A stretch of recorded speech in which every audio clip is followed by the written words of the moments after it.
Witajcie na kanale Zakazany Ogród. Dzisiejsza pogoda nas trochę nie rozpieszcza, ale moim zdaniem jest to fantastyczna pogoda do pracy w ogrodzie. A ja mam dziś dla Was super niespodziankę, którą musicie koniecznie zobaczyć, bo jest to dla Was prezent ode mnie. I to prezent, który każdy z Was może odebrać zupełnie za darmo i o tym Wam powiem za chwilę. A w dzisiejszym odcinku pokażę moje zakupowe szaleństwa wrześniowo-październikowe. Pokażę, co z nimi robię, jak je wsadzam, jak wkopuję i będziemy też sadzić oczywiście tulipany, czosnki i wiele innych rzeczy. Zapraszam na ten odcinek.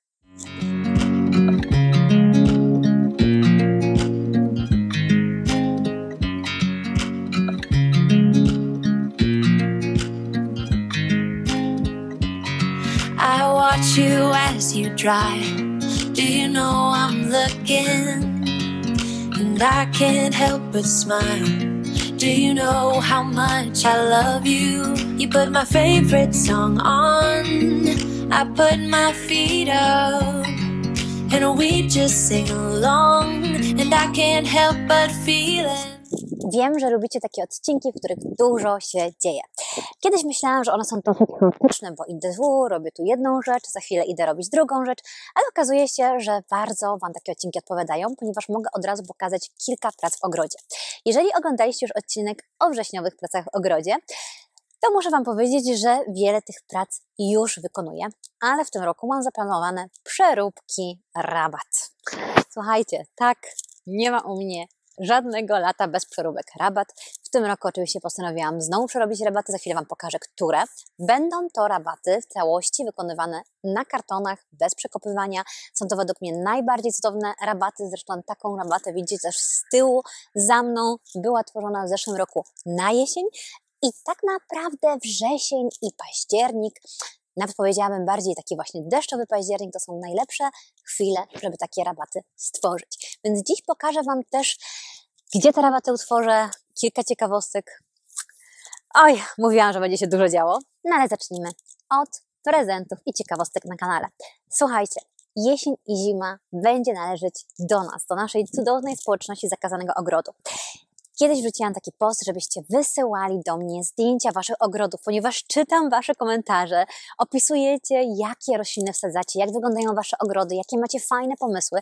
Ja oczywiście sobie to wszystko wyobrażam, ale pomyślałam sobie, jejku, jeżeli tak cudowne rzeczy macie w ogrodach, to ja to z miłą chęcią pokażę w odcinkach Ogrody Widzów.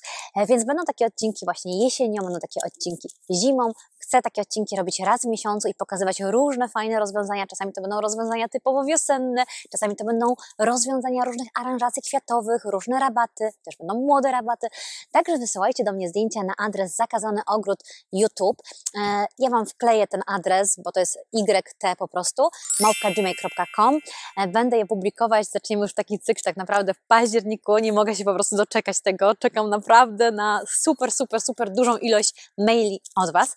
Ale mam dla Was prezent. Słuchajcie, postanowiłam dla Was zrobić e-booka. Jest to całkowicie darmowy e-book, pełen różnych porad, zdjęć właśnie na jesień, czyli o tym, co jesienią robić w ogrodzie, co warto robić w ogrodzie z podziałem na byliny, na róże. Jest to e-book, który daję Wam w prezencie z jedną tylko prośbą. Udostępnijcie dowolny film z tego kanału osobie, której wiecie, że spodoba się ten film i pobierajcie tego e-booka. Możecie go pobierać, możecie go rozdawać, możecie go w dowolnym miejscu publikować. Dla mnie jest to ogromna radość, dla mnie jest to taki krótki e-book, którym chcę się po prostu z Wami podzielić. Także wrzucam linka w opisie i to jest moja dzisiejsza niespodzianka. No dobra, żeby nie przegadać, zasubskrybujcie ten kanał, jeżeli go jeszcze nie subskrybujecie, a ja Was zabieram na te rabaty, które chcę powiększyć. Jedno z piękniejszych części jesiennych rabat jest rozchodnik Brillant. Słuchajcie, on jest po prostu niesamowity. Ja w ogóle jestem troszeczkę zaskoczona, ponieważ jeden u mnie jest jakby jaśniejszy, drugi jest troszeczkę ciemniejszy. Nie wiem, czy to jest kwestia światła, ale one to naprawdę mają bardzo podobną ilość światła. Natomiast są niesamowite. Mają przepiękne, naprawdę takie fajnie nasycone zielone liście i do tego te różowe kwiatostany. Ale powiem Wam, że tu się dzieje magia w przepiękną pogodę. Słuchajcie, ile razy to idę, tyle razy się zatrzymuję i stoję po prostu jak zahipnotyzowana, ponieważ siada tu po prostu stado motyli. Tu na jednym rozchodniku potrafi ich siedzieć nawet 9. To jest coś niesamowitego. Wygląda to po prostu olśniewająco. Powiem Wam, że na Instagrama wrzucałam nawet filmik z tego. To jest taka magia ogrodu. No i zobaczcie, jak fajnie zaczynają tutaj kwitnąć anemony. I powiem Wam, że one tak się fajnie tutaj skomponowały właśnie z tymi rozchodnikami. Praktycznie mają trochę inny odcień. Są takie bardziej lekkie. Tu one są jeszcze moim zdaniem dosyć niskie. W kolejnych latach tak naprawdę jeszcze bardziej wyrosną, jeszcze bardziej się rozrosną, ale naprawdę uważam, że ta kompozycja jest niesamowicie urocza. Gdy czytam Wasze komentarze, to widzę, że Wy wcale nie macie zamiaru kupować małej ilości tulipanów czy małej ilości roślin cebulowych. Więcej jest takich osób, które szaleją z tymi roślinami, tak jak ja. Więc tutaj naprawdę trzeba sobie rozplanować to sadzenie. Jeżeli robimy takie mieszane rabaty, możemy to robić właśnie takimi partiami, jak ja to robię, czyli chodzimy z wszystkimi tymi roślinami, robimy sobie jedną rabatę, później kolejną. Natomiast jeżeli robicie rabaty takie mniej mieszane, tak? Czyli na przykład sadzicie same narcyzy albo same tulipany, na jednej rabacie, na innej sadzicie sobie na przykład szafirki, na jeszcze innej krokusy, to dobrze to sadzenie rozplanować zgodnie z tym, jaką kolejnością te rośliny cebulowe będą nam kwitnąć. Czyli na przykład jeżeli krokusy są jednymi z roślin, które wychodzą jako pierwsze, to musimy też je w pierwszej kolejności posadzić. Jeżeli mamy tulipany Darwina, to posadźmy najpierw te Darwina, a później dopiero posadźmy te tulipany, które są na przykład pełne i zakwitną nam raczej później. To samo tyczy się czosnków. Czosnki możecie zostawić na ostatnią już praktycznie chwilę, bo one Wam zakwitną dopiero gdzieś w maju, niektóre nawet w czerwcu, a jeszcze inne odmiany nawet w okolicach lipca. Więc śmiało możecie sobie to tak rozplanować, żeby ta praca była przyjemnością, a nie po prostu biegiem. No bo myślę, że ta ilość cebul, o których mi piszecie, to po prostu może być naprawdę mega wysiłkiem.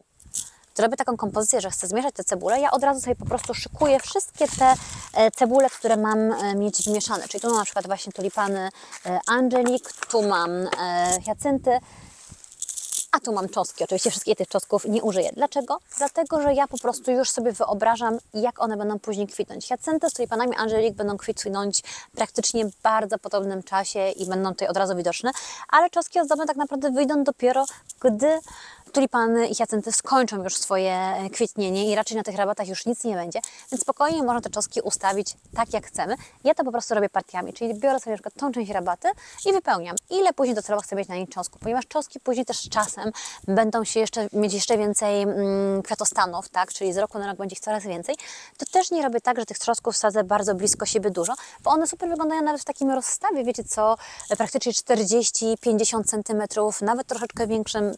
Ta rabata i tak się fajnie wypełni i naprawdę później będzie ten efekt super, ale przeważnie właśnie takie 30-40 cm na czosnek to jest naprawdę fajna po prostu odległość.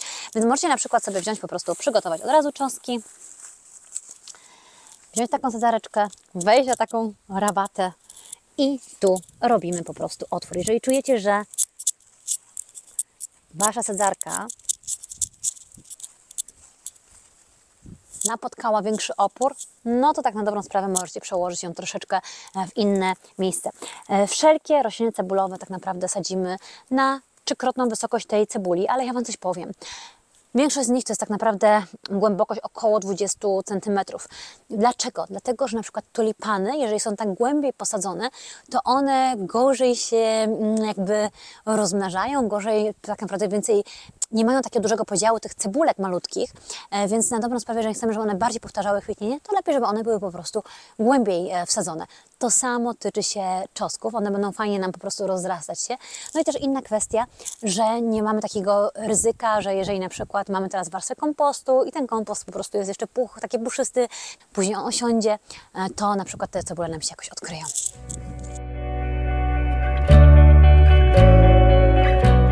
Tutaj należą się kolejne pochwały dla mojego męża. Stwierdziłam, że chcę powiększyć tą rapatę. Zaraz Wam też powiem dlaczego. No i mieliśmy tutaj kabel od robota koszącego.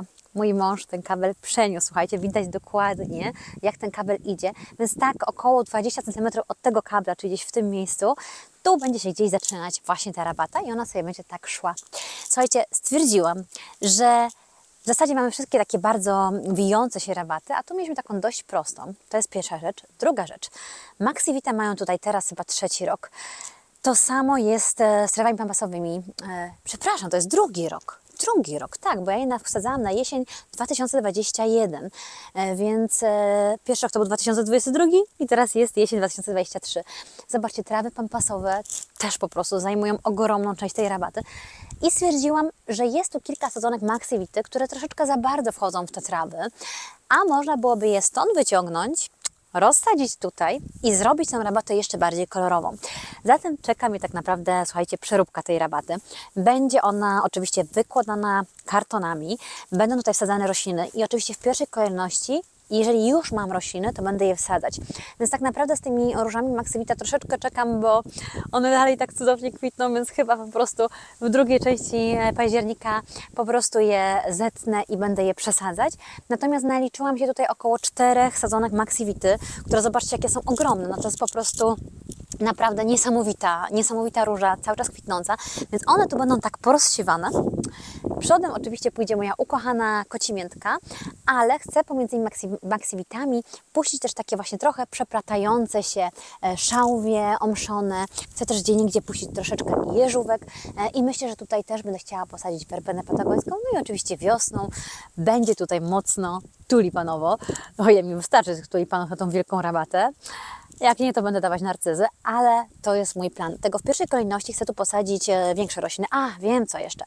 Chcę tu posadzić jeszcze hortensje, dlatego kupiłam hortensję Little Lime, ponieważ chcę je też tutaj dopełnić, żeby one się fajnie komponowały z tą rabatą hortensjową, która jest po drugiej stronie. Więc chcę, żeby tak jednak było, że te rośliny gdzieś się komponują tutaj z tą rabatą, a przód tej rabaty komponuje się z rabatą wcześniejszą, więc tutaj też troszeczkę pójdzie na samym przodzie róż Aspirin Rose, pójdzie też troszeczkę bodziczków Rozan, które w tym roku chcę właśnie przesadzić. No i plan jest taki, że oczywiście najpierw tu posadzę te większe rośliny, posadzę tu rośliny cebulowe i dopiero na to będę kłaść karton. Ja dla Was zrobię jeszcze odcinek o tym taki naprawdę bardzo dokładny, bo jest bardzo dużo pytań o to, ale to jest pierwsza rabata do przeróbki. Kolejna rabata do przeróbki to jest ta rabata, na której stoję. Zobaczcie, jak tutaj naprawdę będzie dodane dużo, po prostu dużo tej rabaty. Ja tu wcześniej miałam z tyłu róże Oceana. Powiem Wam, że one nawet tu fajnie kwitną. Jak widzicie, one już teraz puściły dużo takich dzikich pędów. Będę musiała się po prostu nimi zająć, bo jeszcze możecie śmiało je do końca września przycinać. Aczkolwiek niektóre będę na wiosnę przyginać, więc to, co muszę, po prostu podetnę, to, co nie, będę przyginać. I tu były po prostu niskie rośliny. Natomiast powiem Wam, że tu jest stosunkowo dużo cienia i gdy jest taki moment, że te róże przestają kwitnąć, jest tu bardzo łyso. A to jest znaczy taki moment, w którym kwitną hortensje Annabelle. Natomiast wiosną, kiedy tu jest łyso, świetnie kwitną azalie. I stwierdziłam, że z takiej rabaty, na której azalie naprawdę mają aż za dużo słońca, przesadzimy tutaj azalie do tyłu. Te azalie, te róże naprawdę wysoko rosną, więc te azalie tak naprawdę z najbliższych kilka lat, ponieważ tu jest takie lekkie zejście w dół, one raczej tych róż nie przysłonią, ale będą wiosną tworzyć fajny, po prostu fajną kolorową rabatę. Natomiast przodem pójdą hortensje Annabelle. Już mam zakupione hortensje Annabelle Strong. To jest naprawdę fajny czas, żeby jeszcze hortensje podokupywać. Zresztą wiecie, hortensje Annabelle zajmą dużo miejsca i myślę, że tutaj po prostu pomiędzy nimi na pewno pojawi się jeszcze troszeczkę koloru. Przodem będę chciała puścić jeszcze brunery, bo jak wiecie, ja brunery bardzo lubię, a to jest naprawdę fajne miejsce dla bruner, bo tutaj jednak jest takie właśnie półcieniste miejsce, więc przodem pójdą jeszcze brunery, ale myślę, że gdzieś tutaj pomiędzy tymi hortensjami Annabelle Strong jeszcze może pójdzie werbena patagońska. Ona co prawda nie kwitnie tak świetnie w miejscach takich właśnie lekko zacienionych, jest tak naprawdę bardziej uboga w tym kwitnieniu wtedy, ale myślę, że to będą takie fajne, małe akcenty kolorystyczne. Ja po prostu wiele osób lubi bardzo białe rabaty. Ja zawsze się zachwycam białymi rabatami, ale mam taki charakter, że jak ja mam taką czysto białą rabatę, ja tam muszę coś dodać po prostu koloru, bo po prostu zaraz szybko jest ona dla mnie za biała. Po prostu, wiecie, to są czyjeś gusta i naprawdę jak widzę, jak ktoś ma takie właśnie piękne, tylko po prostu hortensje, zielone, piękne, puszczone przed tym właśnie brunery albo hosty, coś niesamowitego, ale ja nie jestem w stanie mieć tylko właśnie takiego jakby jednego koloru. No taki charakter. Teraz tak naprawdę można fajnie poszaleć z zakupami. Jest bardzo dużo roślin z gołym korzeniem. Mi się jeszcze udało kupić tak naprawdę te hortensje Annabelle w donicach. Słuchajcie, one mają dość duży rozstaw, więc dobrze sobie na przykład tego typu donice poustawiać wcześniej na rabacie, żeby zastanowić, czy taka kompozycja na pewno nam odpowiada, czy ona jest fajna, czy chcemy jednak ją zmienić. Mamy czas, możemy na dobrą sprawę rozstawić sobie jednego dnia, przyglądać się kilka razy i zdecydować, czy to jest ok. Ponieważ ja tutaj mam mieć bardziej z tyłu później azalię, to tutaj będę musiała mieć zostawioną przestrzeń, ale zobaczcie, tutaj mam też dużo małych roślin, między innymi właśnie brunery. Mam też malutkie brunery, które mi się tutaj które mi to już po prostu wysiały się z nasion, które też będę przesadzać, więc tu mam dość dużą przeróbkę. Jeżeli będę robić tutaj to na kartonach, to żeby było mi wygodniej, ponieważ później musielibyście robić otwory po prostu w tych kartonach, ten karton do wiosny się spokojnie rozłoży, więc żeby było mi wygodniej, tak naprawdę dobrze będzie mi tutaj rośliny cebulowe wsadzić sobie już wcześniej. A druga rzecz, przesadzić te rośliny, które chcę już nawet w tą trawę, ponieważ to będzie bardzo krótki moment po prostu tej trawy, tylko później będę musiała bardzo dokładnie na zakładkę obłożyć kartonami te rośliny, no i oczywiście pilnować tego, żeby te kartony były po prostu dosyć mocno wilgotne. A kolejna rzecz to jest właśnie to, że jeżeli później macie na przykład te rośliny tak naprawdę wsadzić w te kartony, to każdy z tych kartonów musicie wziąć i przeciąć. On się gdzieś tam później podwija. Łatwiej jest po prostu dociąć to, gdy te rośliny już tutaj są. Naprawdę, uwierzcie mi, już nieraz tak robiłam. Jesienne sadzenie roślin różni się trochę od sadzenia wiosennego, ponieważ wiosną macie tak naprawdę taką bardzo mokrą ziemię po zimie. Natomiast jesienią ona jest raczej ciepła i bardziej sucha po lecie. Dlatego jeżeli chcecie mieć sukces z tych roślin, to przede wszystkim dwie sekretne rzeczy. Przy samych hortensjach warto dodać mikoryzę. To mikoryzę dodaję też często przy różach. To jest naprawdę mikro ilość mikoryzy, którą po prostu sypiemy do dołka, żeby te korzenie fajnie się tutaj obkleiły tym zdrowym po prostu grzybem. Natomiast drugi ważny punkt to jest nalanie wody do dołka. Słuchajcie, nalanie wody do dołka to jest taki mikrosekret, który sprawi, że ta roślina o wiele Wam się lepiej przyjmie i na dobrą sprawę będziecie mieć ją po prostu przepiękną. Ale pamiętajcie też o tym, żeby ta roślina była wcześniej podlana. Bierzemy sobie moją hortensję Annabel Strong. Ja przeważnie zostawiam te etykiety na większości roślin, żeby później tak naprawdę nie pomylić, aczkolwiek u mnie to wszystkie hortensje Annabel to są Annabel Strong. Dołujemy. I tak naprawdę powinniśmy teraz tą hortensję przykryć ziemią, zmieszaną tą ziemią z ogródka, ale warto też dodać na przykład trochę kompostu. Słuchajcie, ja praktycznie mam wykończony kompost, czekam na kompost.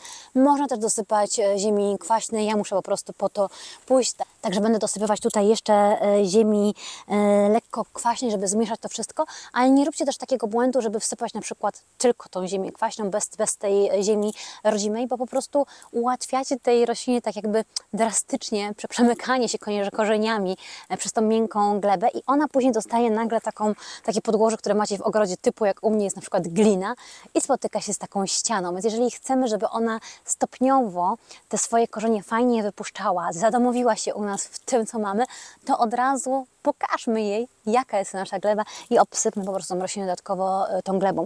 Także to zaczynamy robić.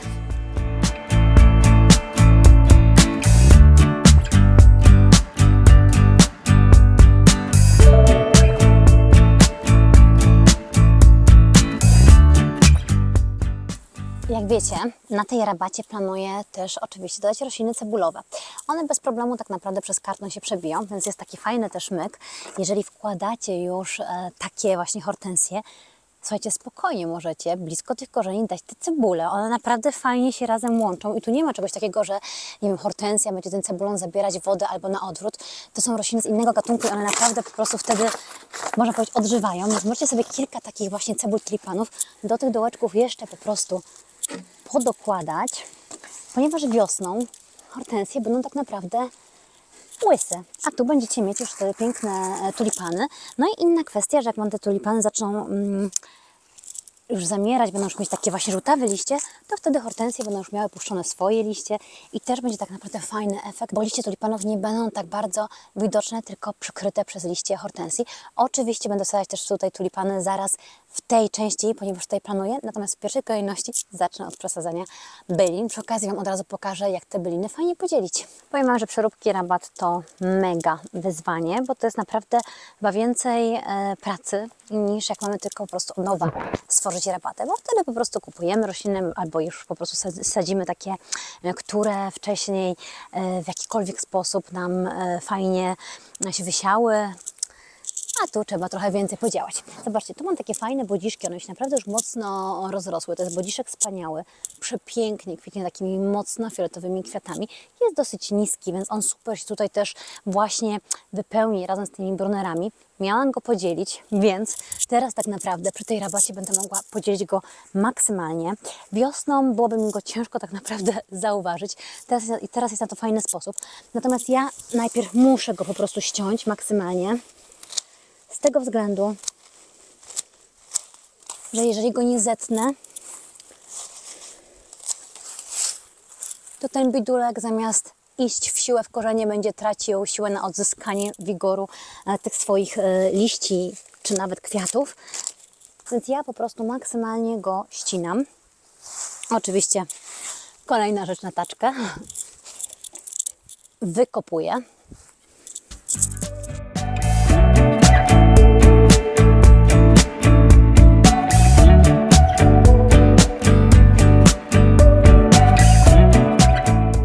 Udało się. I teraz z tego jednego bodziszka, on nawet już widać, jakie on ma już tutaj fajne sadzoneczki. Ja spokojnie mogę zrobić z 4 bądź nawet 5 sadzonek. Wystarczy tak naprawdę albo, że go rozdzielę dłońmi i na szczęście fajnie to idzie. Albo szpadlem, jeżeli macie na przykład bardziej zbitą ziemię. To samo będę robić z brunerami, to samo będę robić z kolejnym bodziszkiem i chcę tak naprawdę te brunery przepleść po prostu tymi bodziszkami i ustawić z przodu przed tymi hortensjami Annabelle. Co jest fajne, to jest to, że ja już nie muszę kupować tych bylin. To były byliny, które tutaj były z tyłu, one się już fajnie rozrosły. Mogę teraz podzielić i mimo tego, że tu było ich tylko kilka sztuk, tu już mieć wypełnioną całą rabatę.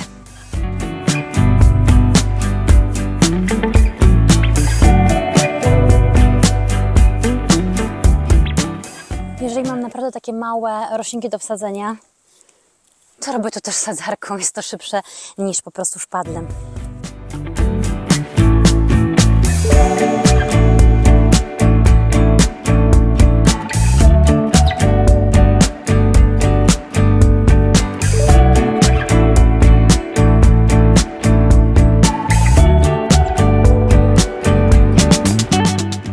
Słuchajcie, jestem bardzo ciężkim przypadkiem, bo już wsadzając te bodziszki, już myślę o tej koncepcji bodziszek brunera, czyli taki fiolet z błękitem, później tutaj tulipany Angeli, które też będą świetnie na to nachodzić.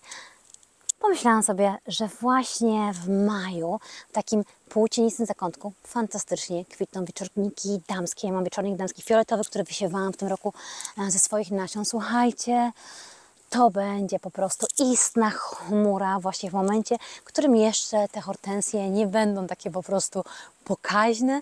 Będzie to wyglądać niesamowicie, będzie tutaj kolor. Także myślę, że jeszcze tutaj tak jakby troszeczkę bardziej z tyłu hortensjami, pomiędzy nimi posadzę te wieczorniki damskie i to już będzie bajka. Słuchajcie, biorę się do pracy, mam jej bardzo dużo. Chcę tutaj jeszcze obsadzić też cząstki, chcę tutaj jeszcze obsadzić tulipany i tak naprawdę mieć już wszystko przygotowane, żeby wykonać do końca tą rabatę na kartonach i później już ją tylko zaściółkować kompostem. Będę o tym robić kolejny odcinek, ale jak widzicie, pokazałam dzisiaj już sadzenie hortensji jesienią, pokazałam Wam sadzenie cebul tulipanów na takich bardziej skomplikowanych rabatach. Pokazałam Wam koncepcję nowej rabaty, także biorę się do roboty, a więcej pokażę w kolejnym odcinku. Pamiętajcie o e-booku, pamiętajcie o udostępnianiu swoich ulubionych filmów i pamiętajcie o przesyłaniu zdjęć swojego ogrodu. Dziękuję Wam za dziś.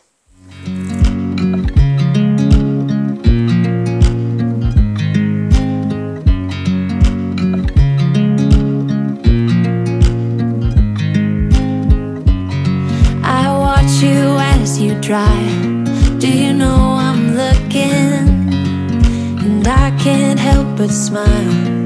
Do you know how much I love you? You put my favorite song on, I put my feet up, and we just sing along. And I can't help